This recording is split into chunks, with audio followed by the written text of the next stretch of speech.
നമ്മളിന്ന് നോക്കാൻ പോകുന്നത് യൂട്യൂബിൽ ഇപ്പോൾ നമുക്ക് ഡബ് വെർഷനിലൊക്കെ അവൈലബിൾ ആയിട്ടുള്ള ഒരു സിനിമയാണ്, ഒരു ഹൊറർ സിനിമയാണ്.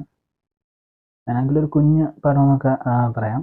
ഇത് എന്ത് എന്നാണ് ആ ഒരു സിനിമയുടെ പേര്. സോ ആ ഒരു സിനിമയെ പറ്റിയിട്ടാണ് നമ്മൾ നോക്കാൻ പോകുന്നത്. ബട്ട് ഓക്കെ, ഈ ഒരു സിനിമയെ പറ്റി പറയാനാണെന്നുണ്ടെങ്കിൽ അധികം ആരും കേട്ടിരിക്കാൻ സാധ്യതയില്ലാത്തൊരു സിനിമയാണ് ഇതെന്നാണ് എനിക്ക് തോന്നുന്നത്. ഇത് എന്ത്. ഈ സിനിമ കണ്ടു കഴിഞ്ഞപ്പോൾ എനിക്ക് തോന്നിയൊരു കാര്യം, സിനിമ എന്താണെന്ന് പറഞ്ഞില്ലല്ലോ, സിനിമയുടെ കഥ എന്താണെന്ന് പറഞ്ഞില്ല. സിനിമയുടെ കഥ എന്ന് പറയുന്നത് ഒരു ഹൊറർ മോഡിലാണ് സിനിമ ട്രാവൽ ചെയ്ത് പോകുന്നത്. ഹൊറർ മോഡ് എന്ന് പറയുമ്പോൾ ഒരു ടോട്ടൽ ഹൊറർ മോഡാണ്.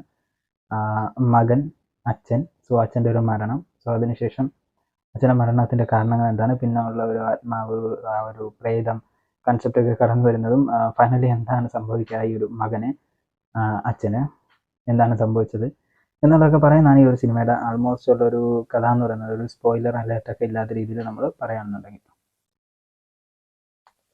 പിന്നെ സിനിമയെ പറ്റിയിട്ട് ഭയങ്കര ഗംഭീരമായിട്ട് നമ്മൾ എക്സ്പ്ലെയിൻ ചെയ്ത് പറയത്തക്ക രീതിയിൽ സംഭവമൊന്നുമില്ല. നമ്മൾ ഇതിനു മുമ്പ് പലതവണയും കണ്ടു മറന്ന ആ ഒരു കഥകൾ പോലെ തന്നെ ഒരു ക്ലീഷേ ടെംപ്ലേറ്റിൽ തന്നെയാണ് ഈ ഒരു പടം വരുന്നത്.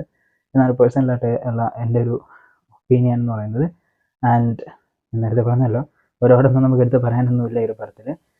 ഒരു ആവറേജിനും താഴെ നിൽക്കുന്ന ഒരു പടമാണ് ഈ ഒരു സിനിമ.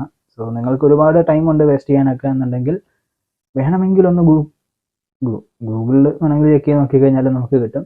ആൻഡ് യൂട്യൂബിൽ നമുക്ക് അവൈലബിൾ ആണ്.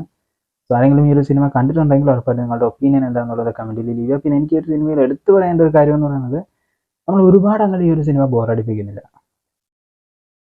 ഒരുപാട് അങ്ങനെ ബോറടിപ്പിക്കുന്നില്ല. ഇന്ന് ഇറങ്ങുന്ന പല സിനിമകളെയും വെച്ച് നോക്കുമ്പോൾ അത്യാവശ്യം ആവറേജിനും താഴെ നിൽക്കുന്ന ഒരു പടമായിട്ട് നമുക്ക് ഈ ഒരു പടത്തിനെ പറയാം. വളരെ മോശമായിട്ടുള്ള ഒരു പടമൊന്നുമല്ല. ബട്ട് കണ്ടവരാണെങ്കിൽ നിങ്ങളുടെ ഒപ്പീനിയൻ എന്താണെന്നുള്ളത് കമൻറ്റിൽ ലീവ് ചെയ്യുക.